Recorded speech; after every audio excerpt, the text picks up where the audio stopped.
talaga ang katotohanan, lalabas naman po yan sa inyong mga sagot.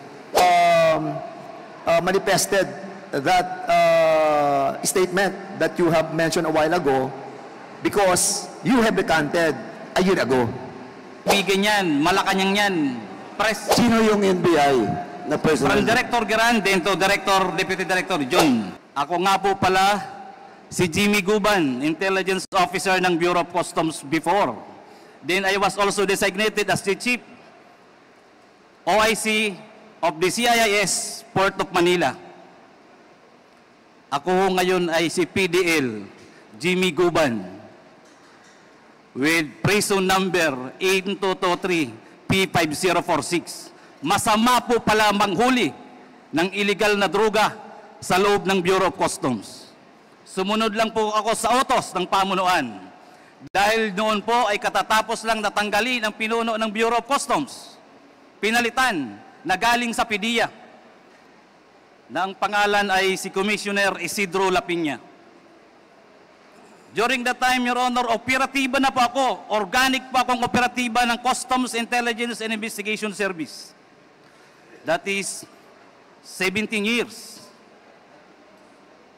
Marami pong inuutos sa akin, marami pong reports na nare-receive namin na still nando doon ang mga tao ng first family at pati sila ay nag-i-impluensya. During their first few months, Your Honor, malami na pong nawawalang containers. Sa Port of Manila, sa Taguluan, MICP, missing. Even in our intelligence report, we received already about 7 to 10 containers loaded with shabu. Isa ho itong magnetic lifter na isiswing nila na hinabol namin, inayos ko because I was then chef. May Act 6 na ho ako sa E2M. Nakuha po namin, positibo, nag-joint press release ang BOC Commissioner at DG ng PDEA sa loob ng Bureau of Customs. It was a good accomplishment. Your Honors, pagdating ho sa Blue Ribbon Committee, nagbago. The night before the Senate Blue Ribbon Committee, may tumawag sa akin, hindi ko kilala, nag-ring ang cellphone. Another ring, may kasunod na text, nagpakilalang si Dis Mangawang. Dis Mangawang is our collector, deputy collector during that time sa Port of Manila. Nagpakilala siya kaya sinagot ko, pero hindi ho kami yan magkaibigan as an employee of the Bureau. Sinabi niya na tumatawag sa iyo si Paring Bini. Kausapin mo. Si Paring Bini. I am referring to Mr. Bini Antiporda. Kausapin mo kung ano pa magagawa sa kargamento. Sinagot ko kagad siya. Madam, sorry. Trabaho, huli na yan. Accomplishment yan. Your Honors, pagdating po sa Senado, sa Blue Ribbon Committee, nag-hearing, after the hearing, sinight kagad ako, I was cited in contempt. Dinala ho kagad ako doon sa kwarto. Gusto ko hong magpahinga. Tiningnan ko kung anong pwede kong magawa. Dahil mali pala ang magtrabaho ng tama. May sumunod po sa akin na kumatok. Sabi ko, siguro ko may tutulong sa akin. Nagpakilalang, taga Blue Ribbon to. Buksan mo pinto, babae. Sana po makuha natin ang CCTV. Nakita ko po, staff ng Blue Ribbon. May sumunod po sa kanyang pumasok, diretso sa kwarto ko. Tuloy-tuloy po akong tinuturo, dinuduro. Jimmy, pag binanggit mo ang pangalan na to, pag binanggit mo to, mamamatay ka. Lalo na kung makarating ka sa Pasay City Jail. Di tatagal ang buhay mo. The worst, Your Honor, sinabay niya pa pati anak ko. Alam namin kung nasaan yung anak mo sa Makati. Madali kidnapin yan. Your Honors, Alam niyo po ba kung sino yung mga tao na ayaw niyang ipabanggit? Na halos doon pa lang gusto na ako sipain, bugbugin. Si Pulong, si Mans, si Michael Yang, at ang sabi niya pa, mga kaibigan niya ni Bini, Antiporda, magkakasama yan, hindi mo ba iisang pamilya yan? Palagi yan sa Malacanang. Official pa yan ng National Press Club. Si Michael Yang, doon ko lang din nga po nalaman. Your Honors, halos hindi ko humatansya na ang intelligence report namin ay doon palang validated na may mga trabaho si Michael Yang at ang kanyang kaibigan ng iligal na droga. Halos, sabi ko, Diyos ko, akala ko trabaho lang to. Your Honor, doon pa ako nag-isip, nanalangin, at sinabi ko sa sarili ko, para safety ako. At alam kong kaibigan ko naman si Colonel Asierto at malapit sa intelligence report namin, siya na lang ang dinisguise kong importer ng magnetic lefter loaded with shabu. Your Honor, before the time nung ma-apprehend namin yung container, may kasama akong si Hernan Abarrio. By the way, Your Honor, ang may-ari niya na Bicaba Trading, ang consignee na yan, ang may-ari ay tiga Calapan, Oriental, Mindoro. Meron akong kasama na tiga Oriental, Mindoro. Magkasabay, nalaman ko kagad kung sino si Mr. Bicaba Trading, Bidasto Cabral Barakil. Dahil si Hernan Abarrio ay tiga roon, na-check niya kaagad kung sino si Bidasto Cabral Barakil. Ang pamilya ay nandun lang ang pamilya ni Hernan ay tiga roon sa Calapan City. Si Mr. Barakil ay nagtatrabaho lang bilang traffic enforcer sa Calapan City. Bago ko yan binigay sa PDEA, inalam at kinausap ni Agent Hernan Abarrio. Umuwi, kinausap, tinawag. Pare, paki-confirm mo na lang kung meron parating or what. Alam nyo, yung tatlong tao, normal na normal. Parang walang nangyayari sa kanila. At yung isang inchik, 2 or 3, sabi sa akin, pare, yung inchik nga, hindi takot eh. Sabi ko, bakit? Sabi niya, Michael Yang yan eh. Michael Yang yan, and Mans, Pulong. Kami hingi na lang ng tulong sa inyo, tulong yan. Wala pong kakwinta, parang hindi po parang normal lang. Na yung importation ay kay Mr. Bidas, ang consignee ay Bicaba Trading. Your Honor, yun pong tatlong yun, nakuha po yun ng PDEA. Invited by the PDEA or arrested. It was only presented once sa Senate. Umamin sa Senate na kanya yung kargamento, gamit. Pinakiusapan siya ni Mr. Ponichin. I'm sorry, Your Honor, wala pa akong copy. Nagaling po talaga ako sa Bucor. Nandoon po yan, nababasa po yan natin, mababasa at mababasa natin yan. And I can bring that document here. Napakalinaw ng tanong ng chairman ng Magic Blue Ribbon Committee, ng Senate Blue Ribbon Committee. Your Honor, inamin, may ebidensya, yung tatlo lang muna. Bakit nila winala hanggang ngayon? 6 na time po ako nagsasuffer sa kulungan. Ang tokha nga, double barrel, kunti lang na droga, kulong kaagad, patay kaagad. Nasaan itong tatlo? Si Mr. Bidasto Cabral Barakil, Lagrimas Katipan, Emily Lukigan, ang alam ko yung inchik, pinakawalan din nila. Ano ang meron? At bakit po ako ang dinidikdik hanggang sa Bucor? Nakarating ako na nanghuli lang po ako ng illegal na droga. Wala akong nawala kahit katiting. Inorderan po ng judge na sunugin, sinunog. Nandoon po ang testimonya ng mga PDEA. Kasama kong PDEA sa aking opisina sa Bureau of Customs. Kami po ang nanghuli. Ano po ang particular na batas ang ibabiolate ko? Conspiracy to import? or yun ang grand conspiracy na linisin ang pangalan ng First Family at si Michael Yang para pagsalitain pa ako at papirmahin na ang kasama doon sa importation na isang politiko na kalaban nila na hindi ako pumayag. Dahil sabi ko walang alam yan. Hanggang ngayon po, malinaw. Basahin ko man po ang testimonya ko hanggang ngayon. Magaling pa siguro po ang kunti kong memory card. Hindi ko po makakalimutan kung papaano ko sinakripisyohan yan. Ako ho, ikinulong. Buti na lang may Diyos. Pagdating po sa kulungan, may mga tumutulong sa akin. May mga lumalapit ho.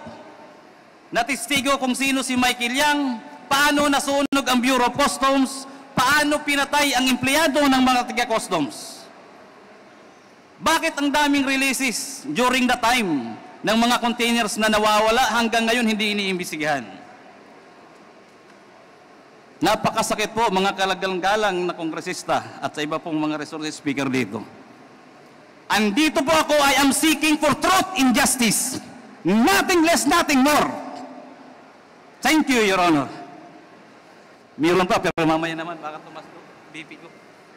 Salamat, Mr. Guban. Uminom ka muna ng tubig at bago ka namin... Alam mo, Mr. Guban, ang iyong affidavit ay maaari naming tanungin. Nang sa ganon, kung ito talaga ay ikaw ang gumawa, at kung ito talaga ang katotohanan, lalabas naman po yan sa inyong mga sagot. Yes, Your Honor. Okay. Pwede bang malaman na, Jimmy, kung ano ang posisyon mo sa Bureau of Customs?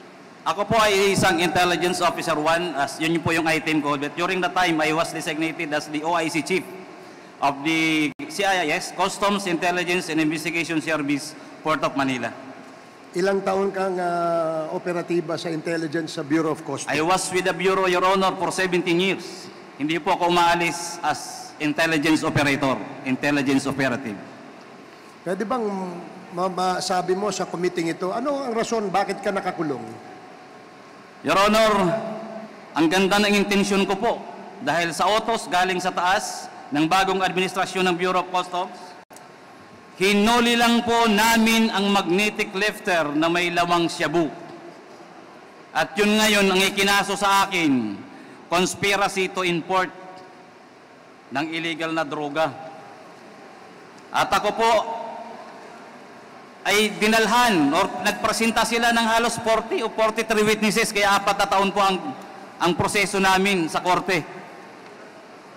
Then kasama po yung TSN, 4 na taon po akong nagsuffer ng kulong habang nag-hearing sa Manila Regional Trial Court. Pwede bang malaman kung ikaw ang gumawa nitong affidavit na ito? At kung ito ba ay iyong pirma? Pwede bang paki-confirm mo? Yes, Your Honor. With the assistance, meron ako. Yes, Your Honor. Basahin mo muna, Mr. Jimmy Guban. Let it be known that by the members of this committee that what you have right now is the actual statement that you were mentioning a while ago.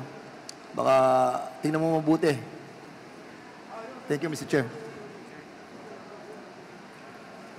Your Honor, nahalos nasabi ko na to, pero if necessary na babasahin ko po para po sa kaliwanagan. Siguro, tatanungin ka namin doon sa mga sinulat mo para makita natin kung ikaw ba talaga ang gumawa at ikaw ay nagsasabi ng katotohanan. Yes, Your Honor. With the help of my lawyer, gawa po namin to. Okay. Kaya lang po, sabi ko nga, nagkikwento ako, nasa loob po ako ng National Bilibid Prison. Hindi po fresh ang mind ko, pero halos ito na rin po yun. Okay. If I may, Your Honor, if I may proceed to read. Sige, make it very short, Jimmy. Pwede mo ba number 3 na? Number 2.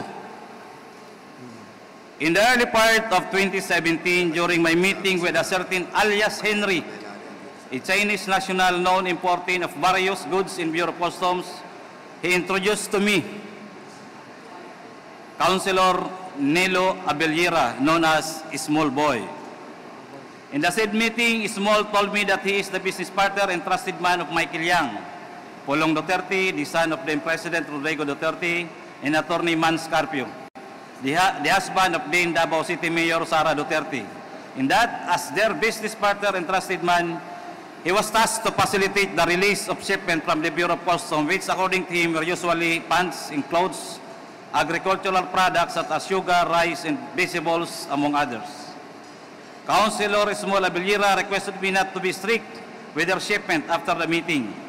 Councilor Small always talked to me over the phone and sought my help in the release of their shipment, to which I acceded.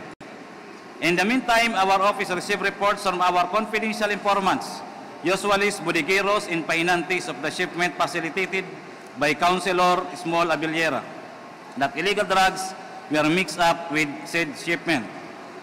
As an offshoot of said intelligence report, Director Adzar Albani of CIS Bureau of Customs issued to me a memorandum dated March 2018, re-importation of illegal drugs, monitoring, profiling, recording of imported goods. On account of our intelligence work, various shipments were alerted in various occasions. Small requested me, luwagan mo yung mga shipment na yan. Alam mo naman na kila Michael yan, Pulong at Mans. Said container shipment were reported missing while on hold and alert status in POM, MICP, yun po yung nabanggit ko kanina, pati po Taguluan, as well as other international ports in the country, prompting the House of Representatives to invite Customs Commissioner Lapina and to shed light thereon. Between the months of May and June 2018, Colonel Jojo Asierto shared to me an additional intelligence report about shipment of illegal drugs at the Bureau of Customs. In that through profiling, backtracking, and tracing of documents, we were able to find out overstaying cargoes, one of which was the Bicaba trading shipment. Upon discovery thereof, I instructed my staff to verify if an importer consignee named Bicaba Trading is duly accredited with the Bureau of Customs Accreditation and Monitoring Office. After verification of Bureau of Customs Accreditation and Monitoring Office, it was found out that Bicaba Trading was not an accredited importer or consignee by the Bureau of Customs. Based on the information gathered by our office, Bicaba Trading is owned by certain Bidasto Cabral Baraquel Jr., his live-in partner Maria Lagrimas Katipan, who are business dummies of businessman importer Ponichen, and his former wife Emily Lakigan, who are resident of Calapan, Mindoro. I ordered my subordinate Aito Fernan A. Abarrio to proceed to Calapan, Mindoro and validate said information. While in Mindoro, Aito Abarrio was able to meet Bidasto Cabral Baraquel Jr., Maria Lagrimas Katipan, Ponichen, and Emily Lakigan. During said meeting, Abarrio called me and asked me to talk to them by phone. During our conversation, Ponichen asked me to help release said shipment and said vernacular, "Wag ikaw matapot kasi sila Mans Carpio, Pulong Duterte at Michael Yang ang may-ari ng shipment." When it becomes certain that the shipment of Bicaba Trading was located in the MICP, I reported to General Quinto this fact so that he should request Commissioner Lapina for the issuance of hold and alert order. That request was approved by then Commissioner Lapina. On August 7, 2018, when we arrived at the MICP, the container was ready at the designated examination area, ready for its opening. After the container was opened, 2 magnetic reflectors were found inside container. In the presence of PDEA headed by Regional Director Pajardo and BOC official including General Quinto, MICP District Collector Attorney Bakiran, MICP BOC personnel, the magnetic lifters were forklifted and taken out from the container. It took some time, however, to open the magnetic lifters, so I had to go back to Colonel Asierto to inform him about the difficulty in opening them. After a while, Colonel Asierto called me back and gave the instruction, the details of which I also relayed to the PDEA agents in order for us to open these magnetic lifters. In the afternoon of August 2018, Colonel Acerto arrived at MICP and conferred with Director General Aquino and Commissioner Lapina. After their meeting, I met them at the warehouse where the magnetic lifters were opened. They congratulated each other for the accomplishment before presenting themselves to the media. Thereafter, the proper inventory and disposition of these drugs were undertaken. During the Committee on Accountability of Public Officers and Investigation, Blue Ribbon, hearing on PS Resolution Number 425 to conduct an inquiry in aid of legislation into the 6.4 billion worth of shabu shipment from China on the possible malfeasance, misfeasance, and non-feasance of Bureau of Customs officials.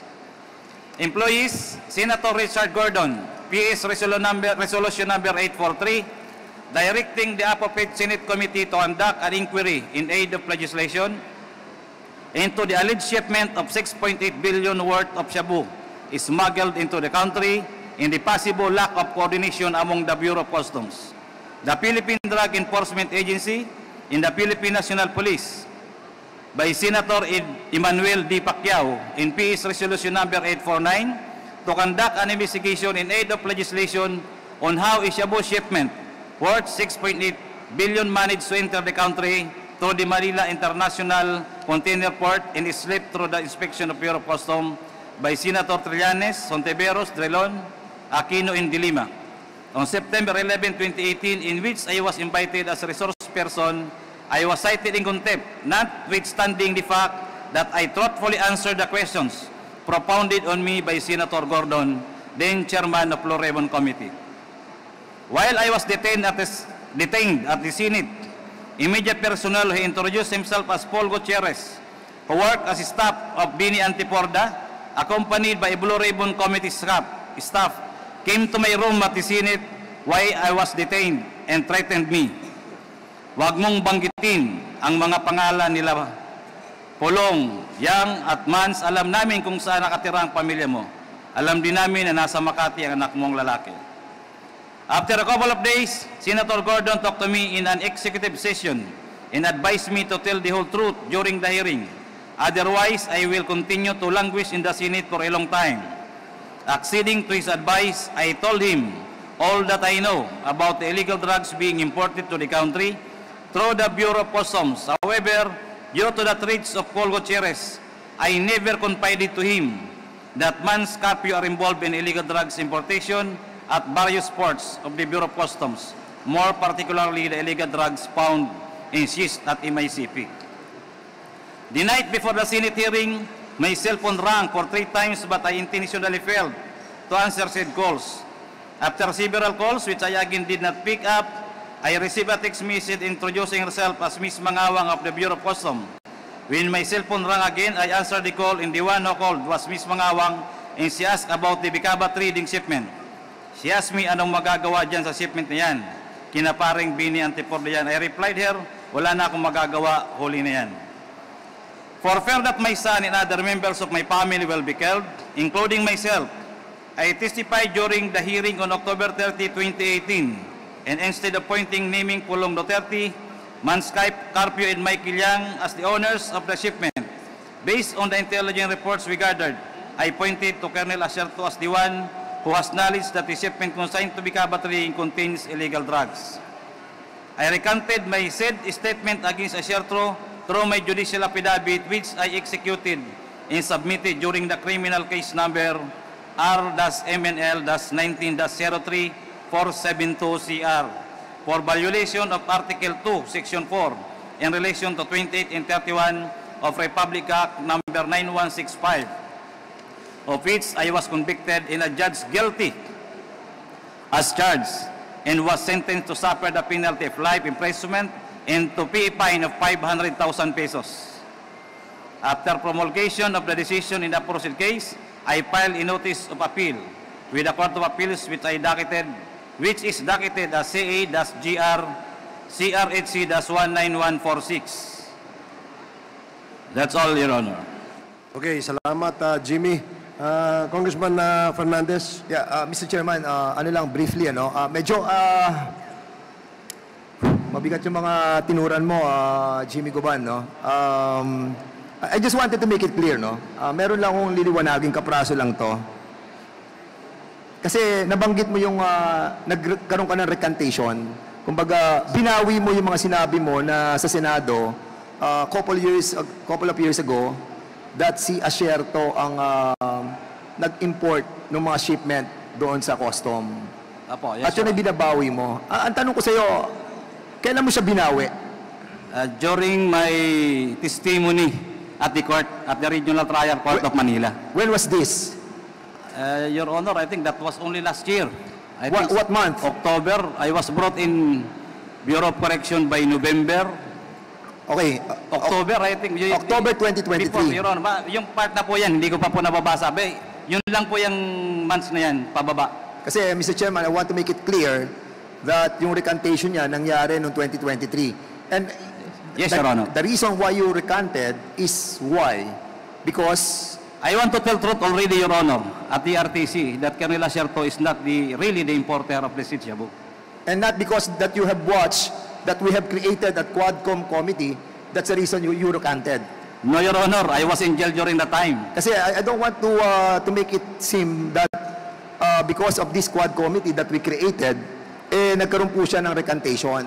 And I don't want that to be perceived by the people and by us that you have manifested that statement that you have mentioned a while ago because you have recanted a year ago. Yes, di ko pa po alam yung committee, Your Honor. Talagang totoo lang yung sinabi ko doon sa korte. Kasi Hindi ko pa alam Mr. tungkol Jimmy committee. Guban, syempre natatakot din ang members ng committee na to because you have recanted, no? Kumbaga, binago mo yung statement mo eh. And how can we be assured that you will not be changing your statement again? Diba? Kaya, syempre, kanina medyo nagulantang ako dahil ang dami mo rin nabanggit ng mga pangalan. Nabanggit mo sila Peña, si Tess Mangawon, Benit Abtiporda, Paul Gutierrez, Konsehal Abelara, si Pulong, si Michael Yang, si Hans, si Mans. So I was trying to jot it down eh. Napuno na itong aking sinusulatan and I'm really confused, no? But of course, this is the statement that you have taken your oath. Yes, Your Honor. So, sino nagpakilala sa kay ano? What's the name of the guy that... Small boy, a certain Henry, also a businessman in the bureau. Then, kaibigan din. Can you kindly tell us, ano ba siya? Half Filipino, Chinese, or what? I think he was a half Chinese-Filipino, also engaged in parang facilitation, financing sa customs. Siya ng mga nagpakilala sa iyo kargamento. kay Konsehal. Kay small boy. So, hanggang ngayon, meron kayong communication itong si Henry. Your Honor, wala akong communication, nakakulong ako. And hopefully, nandito pa siya sa Pilipinas. Anong ipilido ng Henry?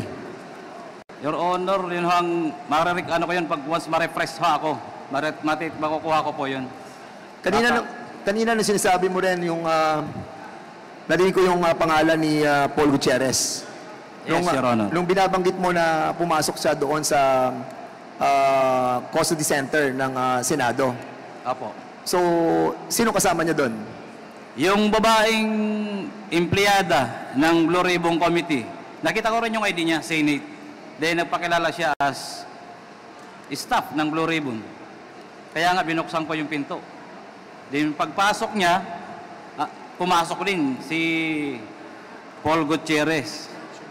Nagpakilala siya. Then doon ako nilambas lahat ng mga salita niya. Tanda mo yung staff ng Senado? Your Honor, tanda ko sa muka. Pero alam ko may CCTV po doon sa baba dahil parking lang yun eh. Covered yun ng CCTV. If ever, Your Honor, may makita pong CCTV, nandoon lang po yun. Kasi sa tabi lang ng parking ang kwarto ng mga kinokontempt eh. So, nung tinuro mo, kasi sinasabi mo ngayon na walang kinalaman si Asierto. So ngayon, nung kinausap ka ni Paul Gutierrez, iba ang sinabi mo. Wala akong binanggit sa kanila, Your Honor. Hindi na pa ako kumibo. Basta't yung pananakot niya, parang tinanggap ko lang lahat. Hindi nag-iisip ako. Paano pagkakasabi sa iyo ni Mr. Gutierrez? Sinabi niya na, Jimmy, Magmura pa nga eh. Kung yun gagawin mo, babanggitin mo mga pangalan nito, alam mo naman kung sino yan. Mga magkakaibigan yan, Malacanang yan, press. Doon ko nga doon ko nalaman na si Michael Yang ay officer pala ng National Press Club. Ibig sabihin, matagal na sila magkakilala, magkaibigan, pati si Pulong at si Mans. Doon niya ako tinitrete ng todo na never to mention those names. I think, Mr. Chair, we have to invite those personalities that our resource person have mentioned to give their side of story. Because ito ay istorya ni Mr. Jimmy Guban, and we have to hear as well the side of the others who have been mentioned in this committee hearing. Siguro later on, I'll be propounding my question again, but for the meantime, medyo madugo lang yung kanyang mga nasabi, kaya I'm giving some time for the other members to propound their questions.